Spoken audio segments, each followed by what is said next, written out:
Good morning. I call this meeting of the House Ways and Means Committee to order and note for the record that a quorum is present. And the first order of business today is the approval of the minutes from Monday, May 6, 2024. Vice Chair Edelson, can I get a motion? That's my motion, Madam Chair. Any discussion to the motion? Seeing none, all those in favor, please say aye. Aye. All those opposed, please say no. The motion prevails and the minutes have been adopted. So we have two bills on the schedule for today, House File 5220, the Capital Investment GO Bonding Bill, and we also have House File 5162, the Capital Investment Cash Capital Investment Bill.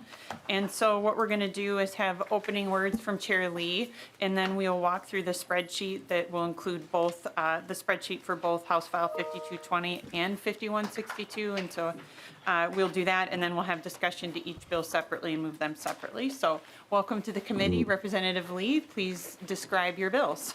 Thank you, Madam Chair and members. Both House File 5220 and 5162, like the chair mentioned, are our proposal for this year's capital infrastructure package. The first one is the GO bonding bill, and then the second one is general fund bill. So members, as you all know, last year we passed the largest capital investment package in state history at an amount of roughly $2.6 billion in investment for critical infrastructure. And as you all may also know, this past summer, MNB, through their portal, received more than $7 billion in requests from agencies and local governments on infrastructure package. And throughout the fall, I don't think any of the members here serve on the Capital Investment Committee, but we embarked on 5 regional tours throughout the entire state, spending a total of 14 days to give members an opportunity to hear from communities about critical infrastructure that's really important to them, and to provide members context for the needs that we have across different communities that may not be in their own backyard. And at the end of the day, what we have in front of all of you is a bill or a proposal that seeks to right the things for the people of Minnesota, to take care of our assets, to ensure communities have clean water, to plant trees and restore natural spaces, to prevent flooding, to improve air quality at view recreational facilities, to provide modern and efficient spaces for those who serve in our military, and to ensure veterans have quality care facilities. And so with that, Madam Chair, before I turn it over to Mr. Andy Lee from House Fiscal, this bill has a net impact of $900 million in GO bonds, along with $1.3 million appropriated from the general fund to defease the bond finance improvements at the Cloquet Forestry Center, so that the property can be transferred out of state ownership. And then we also have $1.8 million from the Trunk Highway Fund for the Capitol Complex security upgrades over at the Minnesota Department of Transportation. And then just real quickly to the general fund bill, we have 38.7 in general fund appropriations for a total of $40 million. And so I do want to note that the proposal that we have in front of us is a total of around $600 million for state agency spendings. That is a reflection of the work that we have in agreement as of right now with Representative Erdahl on the House minority side, acknowledging that I think there's still ongoing conversation about the size and scope of a bill, but we need to continue to push this forward, and so that's what we have in front of us. And I'll turn it over to Mr. Andy Lee. Thank you, Madam Chair. Thank you, Representative Lee. Welcome to the committee. Mr. Lee, please proceed with introducing yourself and walking through the spreadsheet. Thank you, Madam Chair. Andrew Lee from House Fiscal Staff. And I'll go through the spreadsheet that committee members should have in front of you. That's 5 pages long and looks like this. It's a list. In the first column is the amendment to House File 5220, that's the bonding authorization. And in the second column is the amendment to House File 5162, and this is the general fund appropriations bill. So the first 2 items in the GO column are for University of Minnesota and Minnesota State for $40 million each for higher education asset preservation. Then moving on to the Department of Education, on line 30 in GO, there is $381.121 million in library construction grants. Then for the general fund bill, there's $23.425 million in general fund for library construction grants, and then $1 million for City of Clara new building library, or new library building. For state academies, for asset preservation, $1.227 million. $1 million for asset preservation for Burbridge Center for the Arts, And then under the Department of Natural Resources, this is all in the GO bill, $15 million for asset preservation, $18 million for the Bedora Tree Nursery, $2 million for improving accessibility, $5 million for flood hazard mitigation undesignated, $2.5 million for reforestation, and $6 million for community tree planting grants. Under the Pollution Control Agency, $8 million for statewide drinking water contamination mitigation. Then moving to the Board of Water and Soil Resources, $2.5 million for local road wetland replacement, $4 million for Reinvest in Minnesota CREP, and then moving to the Minnesota Zoo, $15 million for the Animal Hospital. Under the Department of Administration, $8.5 million in GO for ADA Capitol Tunnel accessibility upgrades, $750,000 in the general fund bill for ADA building accommodation. Then from the Trunk Highway Fund, $1.8 million for Capitol Security Complex upgrades Phase 3, and in GO, $2,044,000 for capital asset replacement account. For ADA accessibility account in GO, $3.5 million, and then for capital mall improvements, $12 million in GO. Then a one-time appropriation of $4.3 million in general fund for sustainable building guidelines implementation. In grants to political subdivisions, $5 million for the City of St. Paul for planning and economic development related to the capital area. Under Amateur Sports Commission, in GO, $6 million for asset preservation for the National Sports Center, $1 million for the Mighty Ducks grant program. Under Military Affairs, $3 million for the Duluth hangar design, and $47,998,000 for the BCA Southern Minnesota Regional Office and Laboratory under the Department of Public Safety. Then moving to the Department of Transportation on page 3, $35 million for major local bridge replacement program, $3 million for the Port Development Assistance Program, $20 million for the local bridge replacement program, and $31.621 million for the local road improvement program that's undesignated, and $5 million for township roads. Under Metropolitan Council, $4,125,000 for Metro Parks, $10 million for the Inflow and Infiltration Grant Program, and under General Fund, $3.78 million for tree planting grants. Under the Department of Human Services, $8 million for asset preservation, $4.5 million for early childhood facilities in GO, and $2 million in General Fund.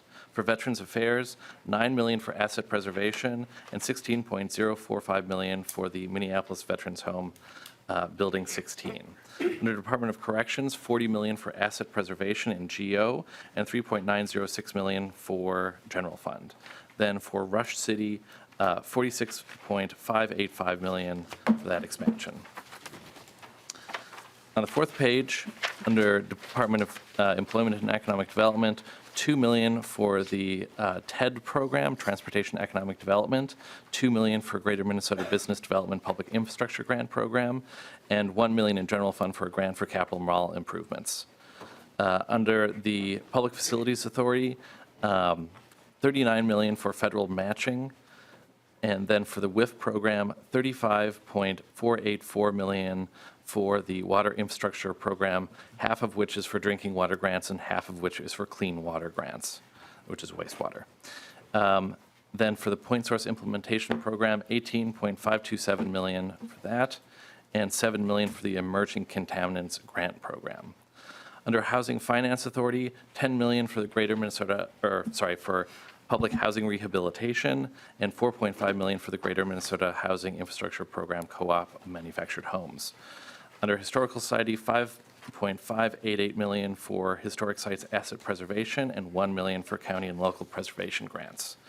Then under Minnesota Management and Budget, there's the general fund appropriation in the GO authorization bill for $1.3 million for the University of Minnesota Cloquet Forestry bond defeasance, and $985,000 for the estimated expenses of GO bond sale.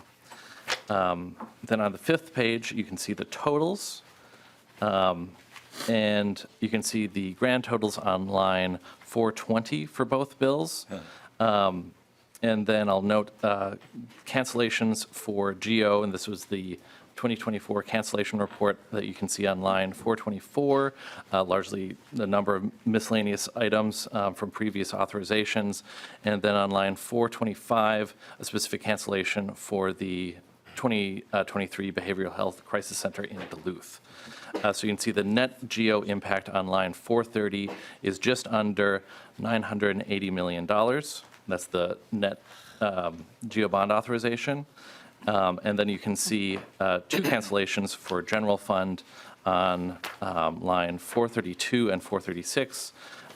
Like the GEO cancellations on line 424, line one on line 423 is largely miscellaneous items from previous authorizations, and then a specific cancellation in laws 2023, Chapter 53, for the repealed capital area community vitality account. That's $5 million. So you can see the general fund total from the two bills is $40 million, and you can see that on line 438. You'll notice blanks on the difference from base in debt service, and that's the result of MMB assuming a GEO bill of $980 million in this year, so that is the base. Then moving on to the one-page spreadsheet, which looks like this. This shows the base amounts for debt service for general obligation bonds starting on line 5, and then the various appropriation bond authorizations and one-time capital appropriations. And the changes proposed in House File 5220 and House File 5162 start on line 32 through 38. And so you can see the net total in general fund spending change for debt service. And those are the spreadsheets. Thank you, Mr. Lee. Thank you, Chair Lee. So I think what we'll do is we'll take action on the bills and then have discussion on the GEO and the cash bill. Does that work for you, Chair Lee, if we did it that way? Yes, Madam Chair, thank you. Okay. So thank you. And if you want to stay, Mr. Lee, too, for those discussions. So the first bill then is the House File 5220. So I move that House File 5220 be placed on the general register. And I also move the A5 amendment. And so do you want to describe the A5 amendment, Chair Lee? Madam Chair, I will have Chelsea Griffin from House Research to provide the walkthrough. Okay, great. Thank you.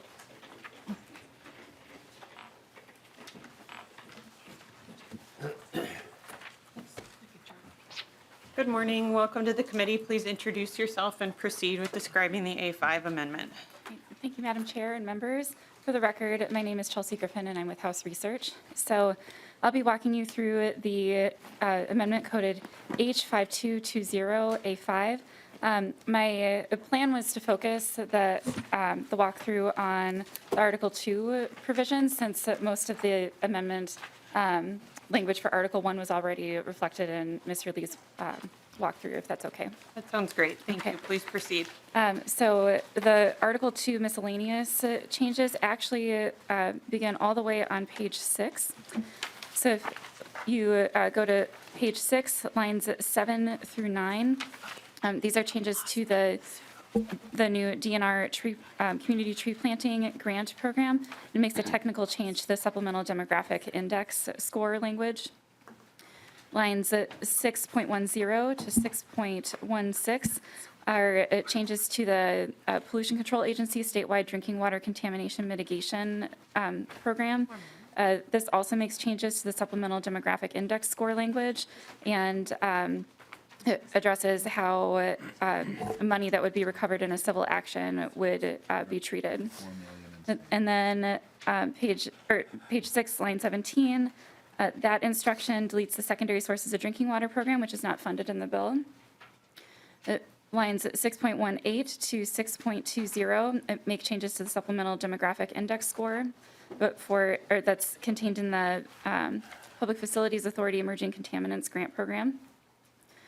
Line 6.21 makes a change. Oh, this deletes the Met Council Tree Planting Grant Program because it's not funded with GEO bonds. Lines 6.22 to 6.27 make changes to the Metropolitan Cities Inflow and Infiltration Program, making conforming changes to the Supplemental Demographic Index score. And lines 6.28 to 6.30 have clarifying language about the Cloquet Forestry Center land transfer. And Madam Chair, that concludes the walkthrough of the H5220A5 amendment. Thanks, Ms. Griffin. Further comments on that, Representative Lee? Not at this time, Madam Chair. Discussion to the A5 amendment. Representative Rarick. Thank you, Madam Chair. So can you explain functionally what is different in the language? You've got it, looks like 3 different times, changing of 70% or greater, and then you've got some language change there. What does that functionally change? Ms. Griffin or Representative Lee? So this is based off on some of the feedback that we have heard from the Met Council and some of the other agencies in order for us to capture more of some of the communities that we want to make sure that receive some of the funding, whether that's through, the different indicators that's defined in the bill. So that's why we're looking at census block groups rather than just or blocks, and then just making sure the 70% or greater, striking that, and then inserting the 70th percentile or higher within the state of Minnesota, so that we're not capturing the 70% of the entire state, or no, not of the entire country, but just focusing on the need of the state of Minnesota. Representative Rarick. Oh, that's fine. I just didn't understand what he was doing. So that's, I guess I do have one quick question. So you talked about civil action, that is changing the treatment of civil action. Can you explain what that means? Representative Lee. So I could briefly talk about that, and I know that MMB is here too. And so in the new program that's being created under the MPCA, for example, I think what we're trying to get at is, emerging contaminants or contaminants of concerns like, PFAS. We have been hearing around that.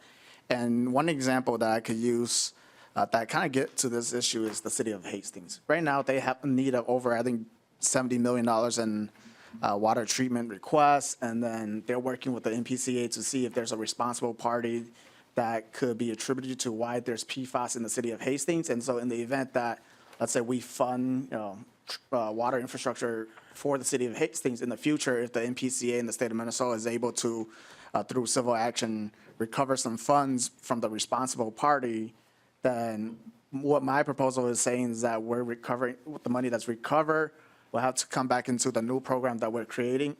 But this morning, we just had some feedback from MMB saying that what we're proposing here may not be allowed under federal law. And so we're going to continue to have conversation on maybe going back to the language that MMB provided because of some of the federal issues that's dealing with IRS statutes. Representative Rarick. Sorry. I'll move over so we can see each other. Do this. I know. Thank you, Madam Chair. So I guess the final question would be then, if this is in conflict with federal law, or potentially as we're discovering that, is it better to not adopt this and do something on the House floor, or, put this aside and figure that out? Because it seems like a pretty big issue with this amendment then. Representative Lee. Madam Chair, I believe that, we need to continue to move forward. And like I mentioned in my earlier introductory remarks, and say that this is just reflective of some of the ongoing conversation that we have had, with tentative agreements with Representative Erdahl, knowing and acknowledging that the size and scope of the bill will not be 980. It might be smaller than that. And as we move forward in the process, we'll make sure to change this language if, what MMB said is true, that we cannot do this. And so it is my intent to change the language back to what MMB proposes so that we don't have to deal with the issues with federal laws. Thank you, Representative Lee. And then, Madam Chair, Representative so then functionally, what would we do? We're sending this to the GR, and then would we pull it back here to do that, or would we just continue on to the floor? What's the path then? Representative Rarick, I think, as Chair Lee mentioned, that there is some agreement, as you know, on your side with the $600 million, but the bill is still a work in progress. And as you know, with bonding bills, they're an evolution, and so this bill will continue to get worked on. Representative Rarick.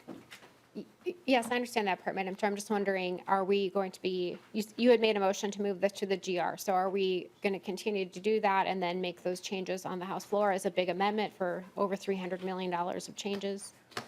Representative Rarick, yes, that is the intention, and looking at Chair Lee and he is nodding in agreement. And Madam Chair, just. Representative Lee. Thank you, and Representative Rarick, I really appreciate that, and so just want to say again that, this one is specifically just to that new program that we're creating for the water mitigation under the MPCA and not entirely for all the other projects. Representative Rarick. Thank you, Madam Chair. Yeah, we did conflate the two things. The chair was speaking about your library fund, which is parking some other things. And I did conflate to that, but to this amendment, I was just wondering if we should wait until you actually get confirmation from MMB as to which direction we can go legally and not have federal conflicts with this language. Representative Lee. And thank you, Madam Chair, and I really appreciate that clarification, and the intent is to make that change whenever we do come up on the House floor. Representative Rarick. And I just meant in general, whatever changes, this bill will continue to change, whether it be the pieces we all agree on or other work that still needs to get done on the bill. It will continue to get worked on.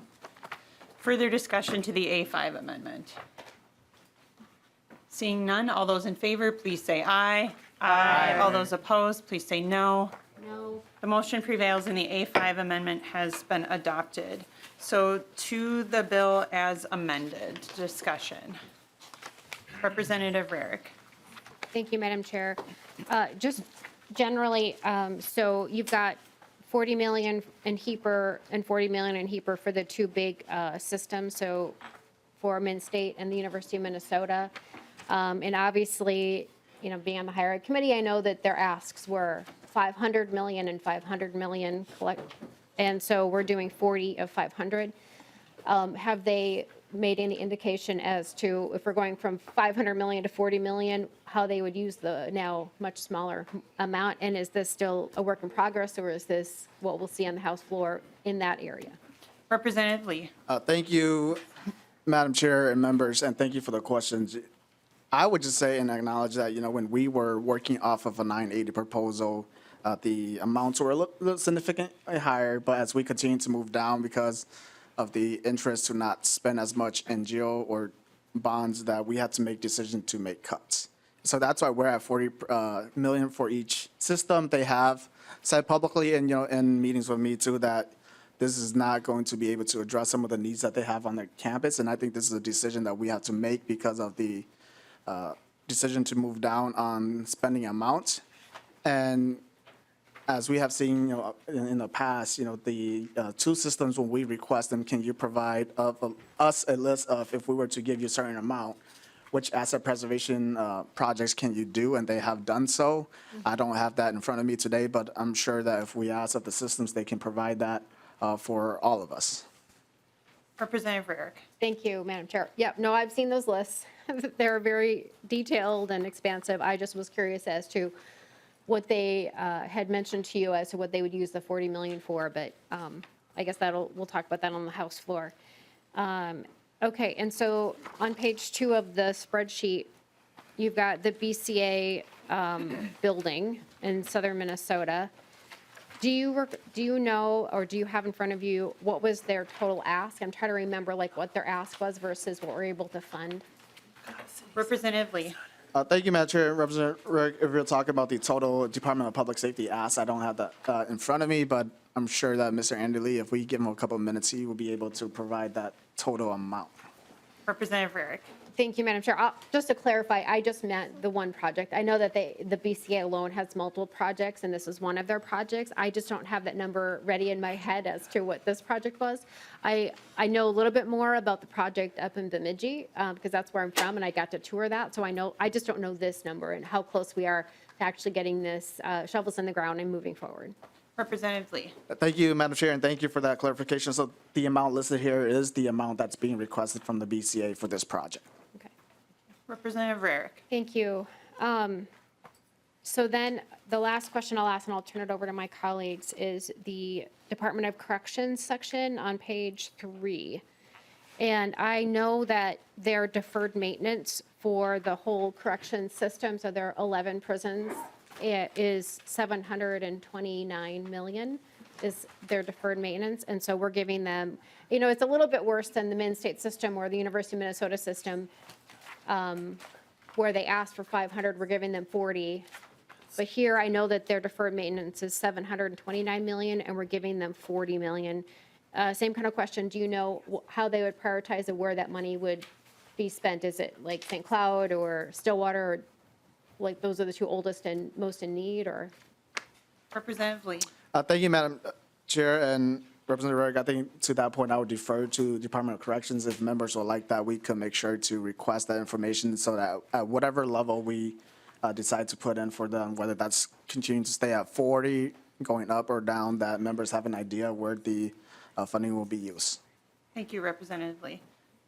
Representative Rarick. Just final, we need to have these conversations. These are real conversations I guess we'll have them on the House floor, but these are real questions, like where is the money going? What is it for? There's tremendous need, as you pointed out, was it $7 billion of requests out there? And in this system in particular, they tend to fall to the bottom of the list often because it's correction. So again, I've seen that with my own eyes too, as how bad it is, but the two buildings in particular, Stillwater and St. Cloud, are like 1905, I think, vintage. And so it's very difficult and they house a lot of people, 1,600 people in one.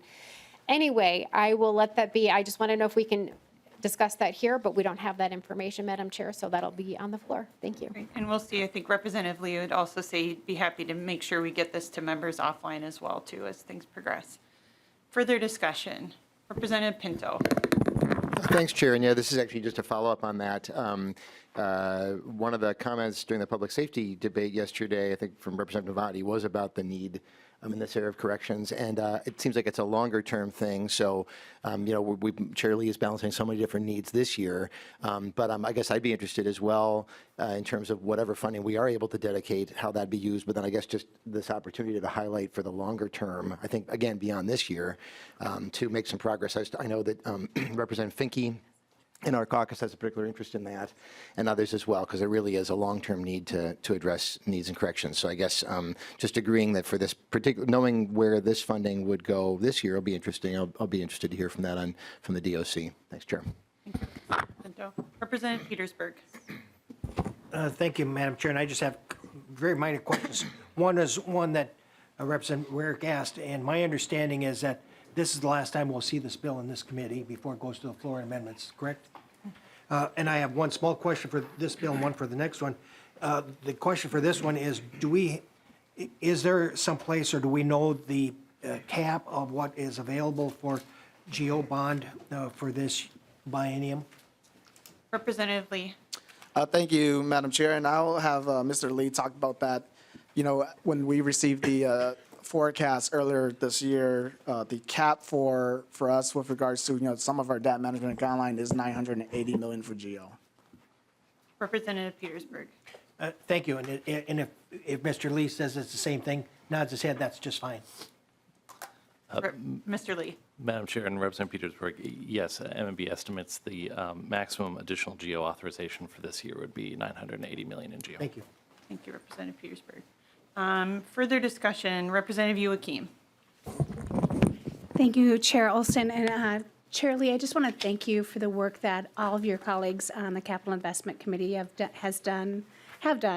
I know there were 14 days of tours, but that's never where your job ends. And I know you had hours and hours and hours of committee hearings where folks could come up and debate and discuss the merits of all the projects. And just want to thank you for all the intentional work that you folks put in, and look forward to seeing the finished project on the House floor.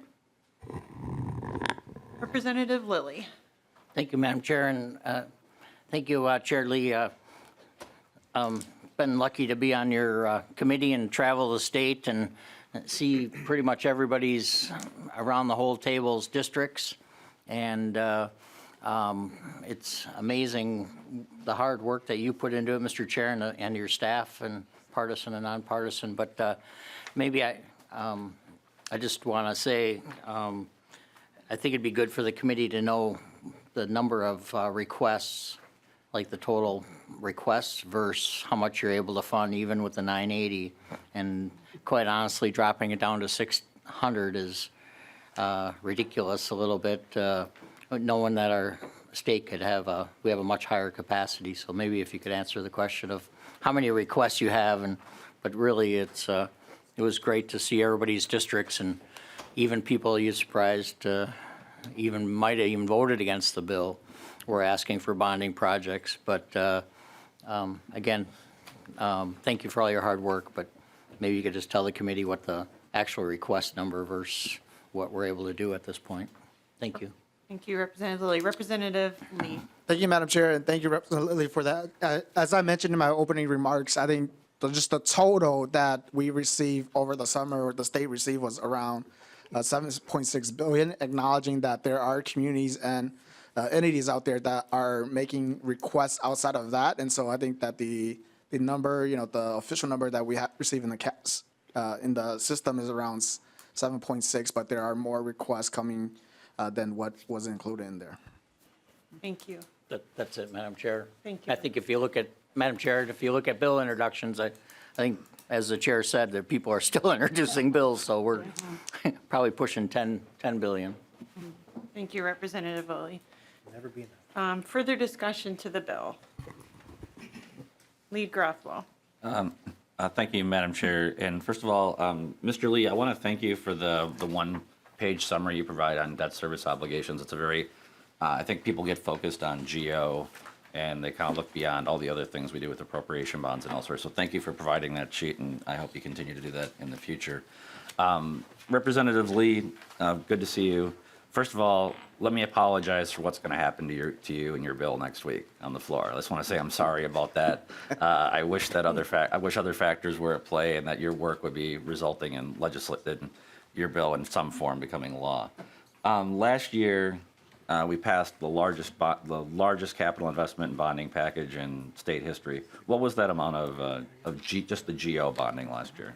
Representative Lee. Thank you, Madam Chair. I don't have that number in front of me. I'll defer to Mr. Lee. I think that, over the years and the tours and whatnot, all these numbers are starting to mix now. So I apologize that I don't have that number specifically. That's totally fair. We'll have Mr. Lee's digging. Representative Lee, Lead Gruffalo. I'm sorry, Madam Chair, Yeah. Representative Lee, is it fair to say that the DFL has spent and borrowed so much money you're inventing new numbers? Is that what we're looking at here? Lead Gruffalo, that's not what I'm hearing at all. I'm I'm sorry. hearing a lot of needs across all of our communities. So, I thought it was, And Madam Chair, I think to Representative Lee. Representative Garofalo's point, we know that under our Constitution, we need supermajority votes in order to pass any borrowing bill. And so what we had last year was a reflection of joint partnerships, within the minority caucus and the majority caucuses too. Lead Gruffalo. thank you. Mr. Lee, do you have an answer on that number? Mr. Lee.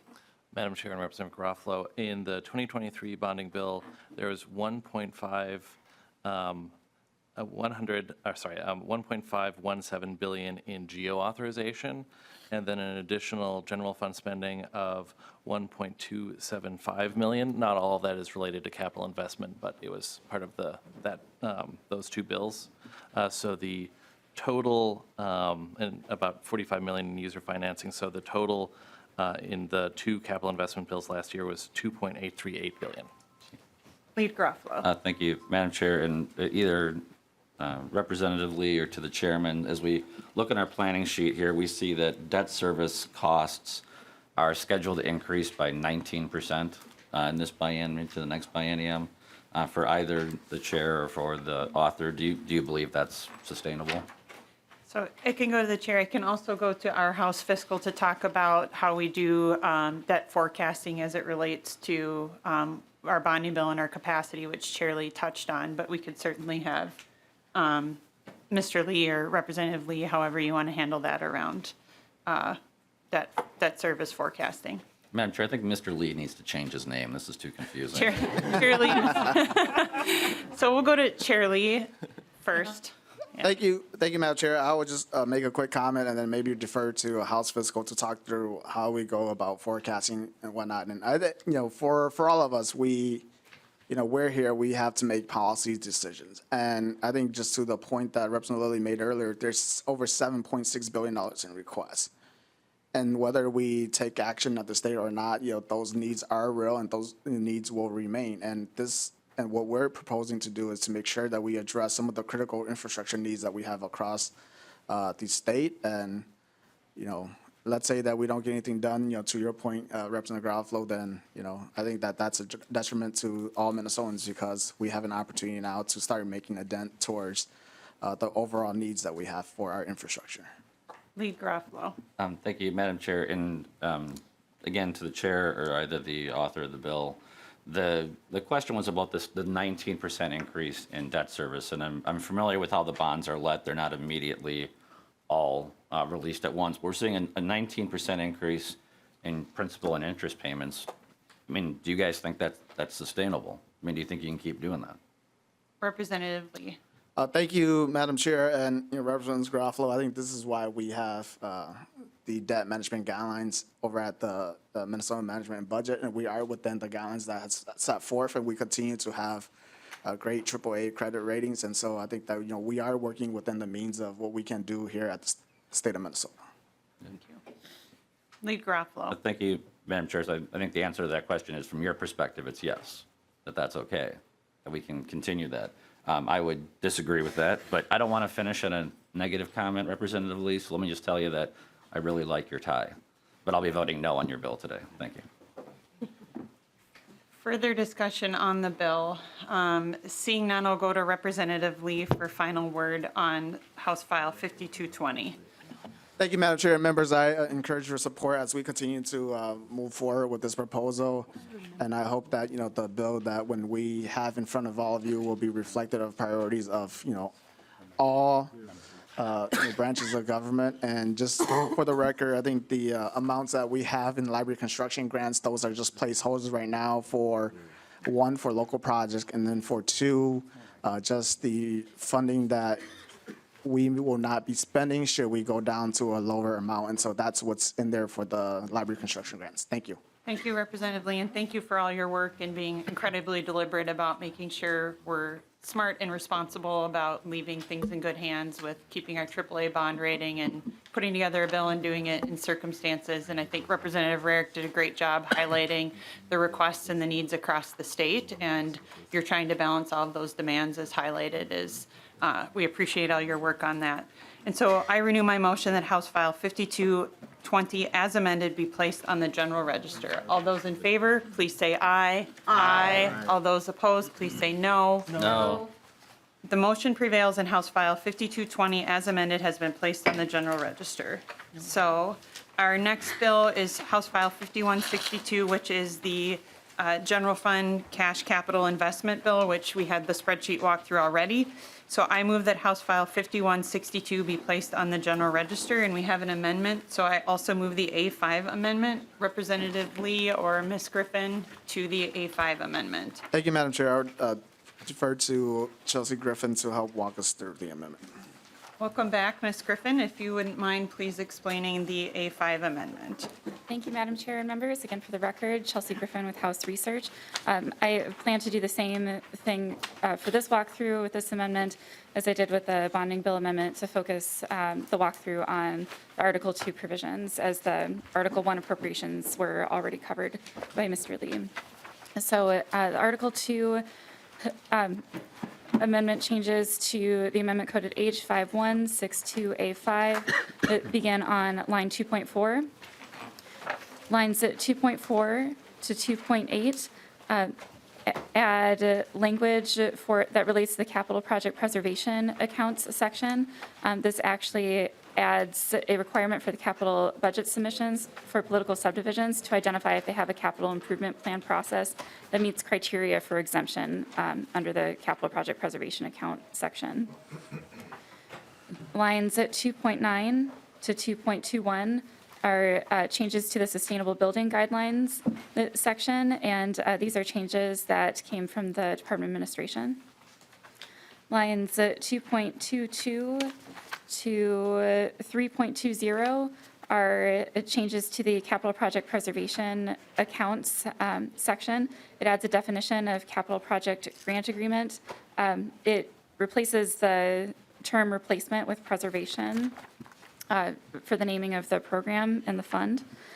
And it provides language about capital improvement plans and entities that have those being exempt from the requirements.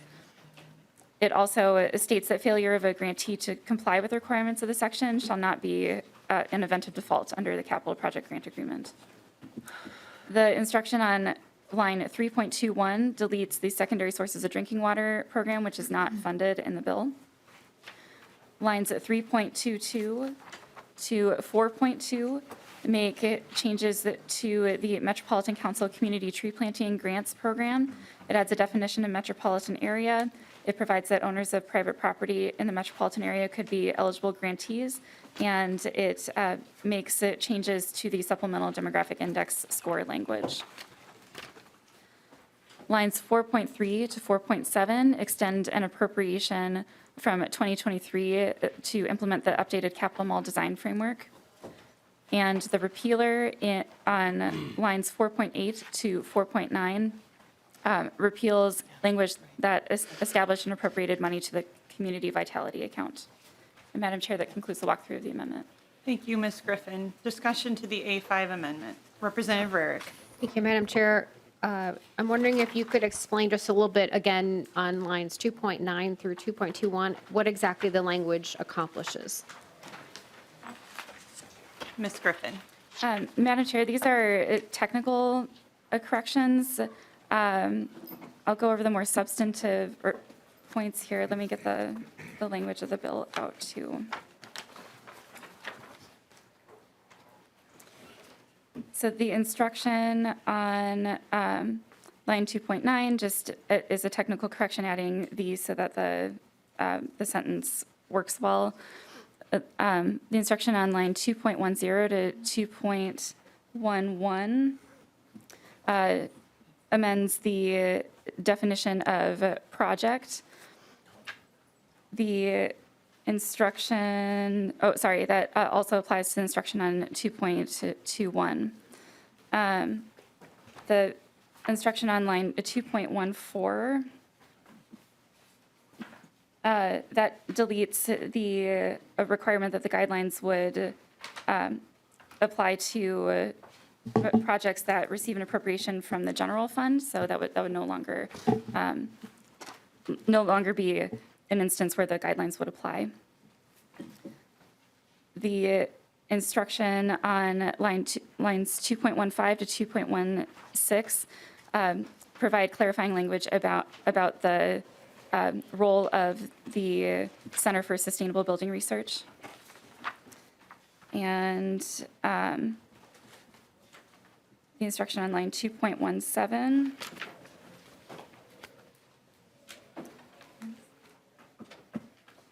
this is just a technical amendment deleting language that relates to the guideline-related data submission process. And that also extends to the instruction on 2.18. And the instructions on 2.19 to 2.20 also relate to the procedures that are listed in subdivision 7 of the guidelines language. And finally, the instruction on 2.21 requires that the report not be annual, but be in the odd-numbered year. Representative Rarick. Thank you, Madam Chair. So most of them are technical, but I do have a question specifically for the author of the amendment, Representative Lee, on line 2.14. And now the guidelines are no longer applying, and do you know why we're changing that? Representative Lee.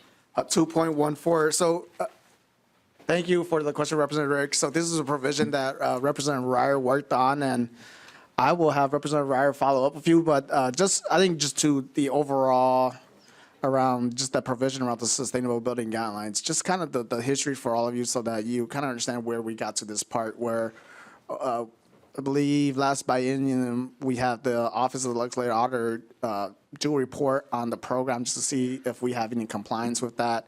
And they came out with a report saying that there's no compliance. The agencies didn't know who were responsible for administering the program or whatnot. And so last year, I believe in the energy bill with Chair Acomb, we received some funding to allow for the Center for Sustainable Building Research over at the U and Department Administration to work on the report to come back to the legislature with recommendations on how we could improve. And my understanding was that that may not have been reflected in the report, but don't quote me on that. And I'll make sure that Representative Ryder provide that information as to why they made the decision to remove that piece. Representative Rarick. Thank you, Madam Chair. Okay, well, I would love an answer as to why we're taking out that these guidelines no longer apply. That would be wonderful to know that. That's all I have. Thank you, Madam Chair. Representative Novotny.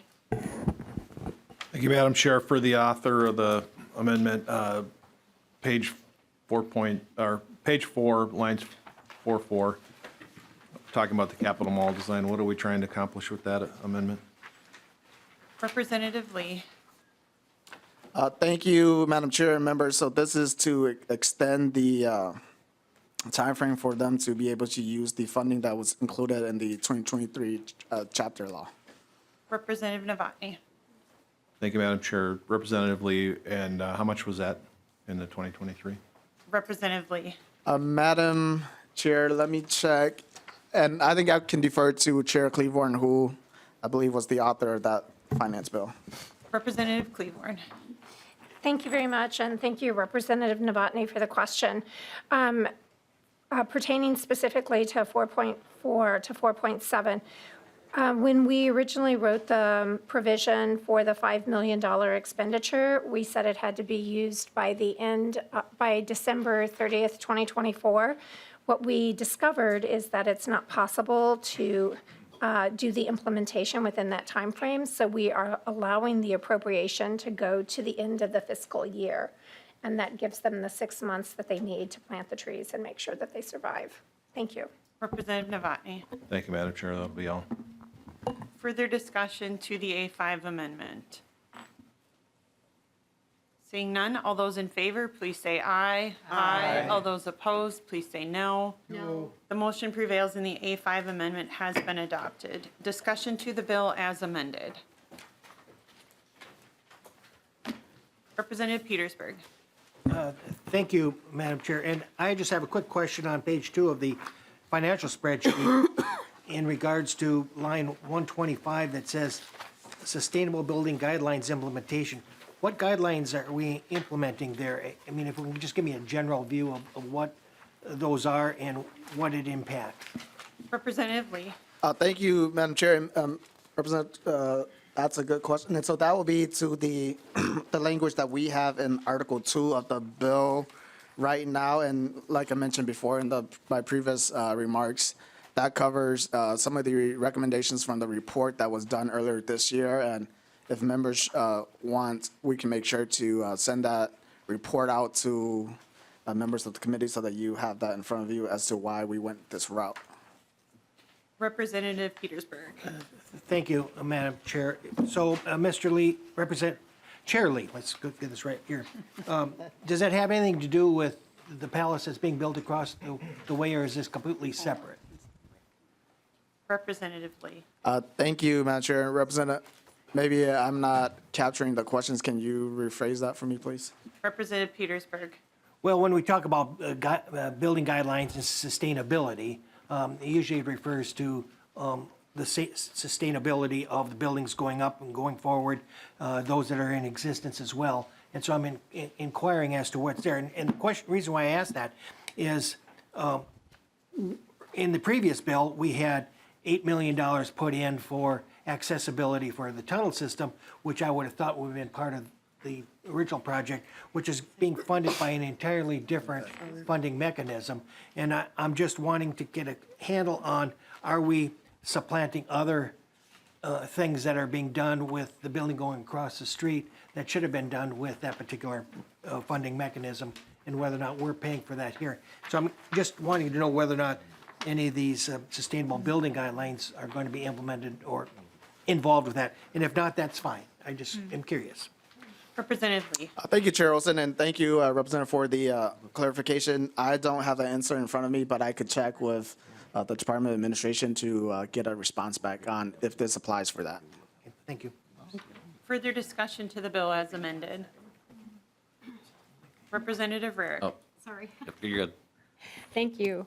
Okay, so I'm just wondering, on page 2 of the spreadsheet, you've got grants to political subdivisions on line 1.28, City of St. Paul, and it's specific planning and economic development for the capital area. What are we doing? So what is it? Are we doing business development on the Capitol Mall, or what exactly is the $5 million for? Representative Lee. Thank you, Madam Chair and members. So the language that we have is to, for grant to the City of St. Paul Department of Planning and Economic Development to improve the livability, economic health, and safety of communities within the capital area. And I think, I could defer to Chair Cleveland, who has been working on this issue, that could speak more specifically to the work that they're planning to do. Representative Cleveland, would you like to add some comments to that as well? I just want to make sure that I'm clear as to which lines of the bill she's referencing. I'm sorry, Representative Rarick, would you please state which lines you're referencing? Representative Rarick.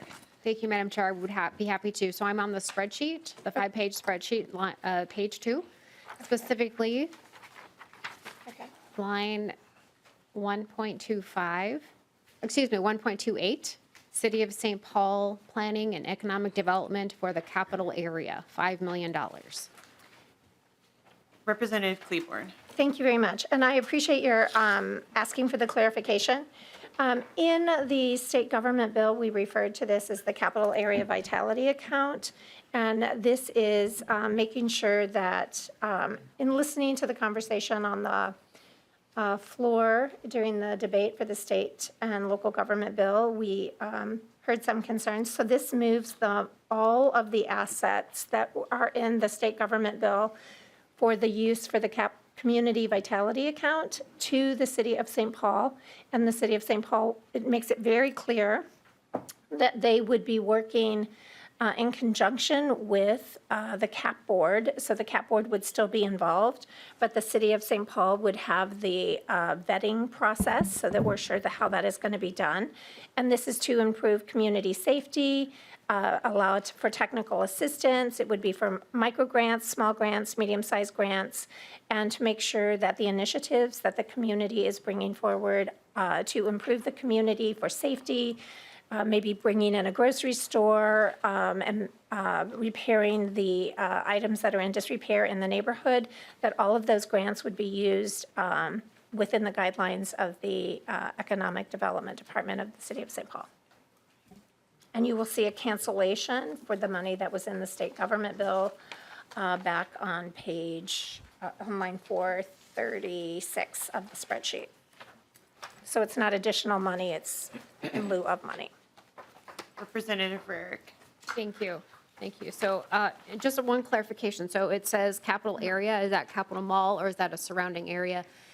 It is. Representative Cleveland. Sorry, thank you very much. It is defined in the capital area planning, and the area defined in the capital planning and architecture board comp plan. Representative Rarick. Okay, I'll just move on. All right, so on page 4, line 2.89, it's been a long week already. 289, grants for the Capitol Mall improvements, it's another $1 million. And Chair Lee, if you could let me know what that was. Again, that's page 4 of the spreadsheet, line 289, $1 million for Capitol Mall improvements. Representative Lee. Thank you, Madam Chair, and thank you, Representative Rarick, for the question. And so if you look at the language in the first engrossment of the bill on page 4 from line 4.15 to 4.27, this is a grant to the St. Paul, Minnesota Foundation for Promotion, Fundraising, and other supporting efforts to raise at least $5 million in non-state funds toward capital improvements consistent with the Capitol Mall Design Framework update. Representative Rarick. Thank you, Madam Chair. Okay, so what are we envisioning that that will produce? So you're trying to raise $5 million more from $1 million to do what exactly? Representative Lee. To support the efforts that's consistent with the capital mall design framework. Okay, and it sounds like Representative Cleaborn, there's a lot of overlap between with the work that's being done in state government and within the bonding space. So we'll give a little latitude here for Representative Cleaborn to offer comments too. Thank you very much. In the state government budget last year, there was an appropriation for $1 million to bring in an outside consultant to help us figure out the best way to make the Capitol Mall more inviting and welcoming to all members of our state. A beautiful plan was put forward that you can find on the CAP Board webpage, and it will describe for you Phase 1, Phase 2, and further phases. But when looking at the plan itself, we thought there were opportunities to bring in public-private partnerships and to maybe do some fundraising for the enhancements to the Capitol Mall. And so this is a way for us to leverage private dollars to do some of the work to make the Capitol Mall area more inviting and more welcoming. So for example, there is, and this is just one of many different ideas that was floated, but it would give you an idea. So we thought instead of using state money to put in, let's say, a shelter for students when they arrive at the bus to be able to go and to use the restroom and to wash their hands and to have a place to have their sack lunch, we would maybe have a welcoming center. Well, that's something maybe that we could use some private dollars for instead of using state dollars. So it's just an opportunity for us to figure out where we can leverage those private dollars to make the Capitol area more inviting. Representative Rarick. Okay, thank you. Further discussion. Representative Petersburg. Just a quick one, because we've been talking about this, and it's directed here because we're talking about bonding, which is area preservation and so forth. And I'm only aware of some of this because I was on state government for a while too. The capital area and the capital area complex, I know that outside of just what we think is the complex, we have some authority over that. Do we know what area we have ability to impact zoning and other things in regards to the capital complex?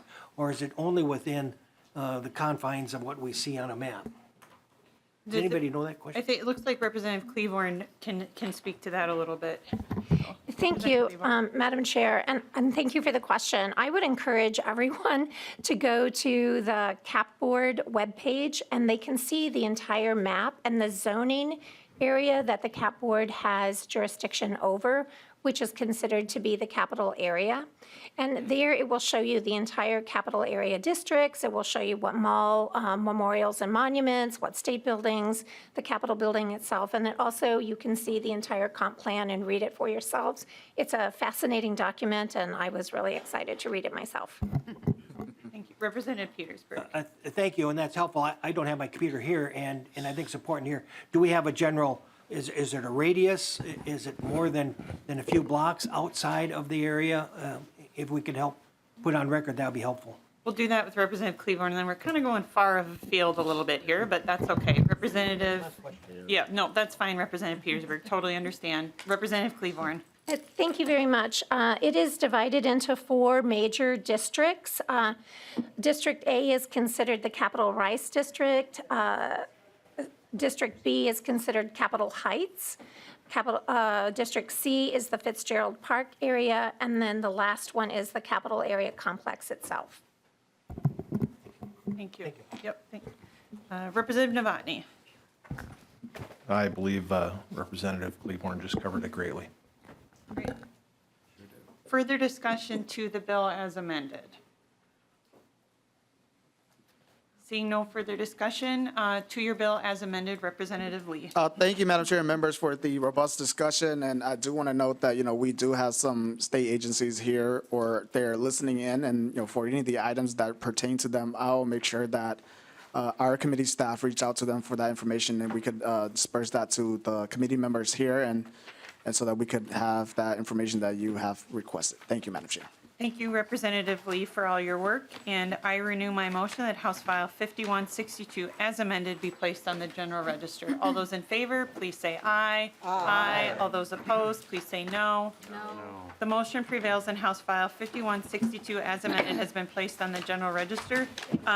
We likely will need at least one more hearing of the Ways and Means Committee before the end of session, so details are still TBD, so just keep your eyes on your email for postings about that, and we will give members as much notification as we can. And we have no further business, and we are adjourned.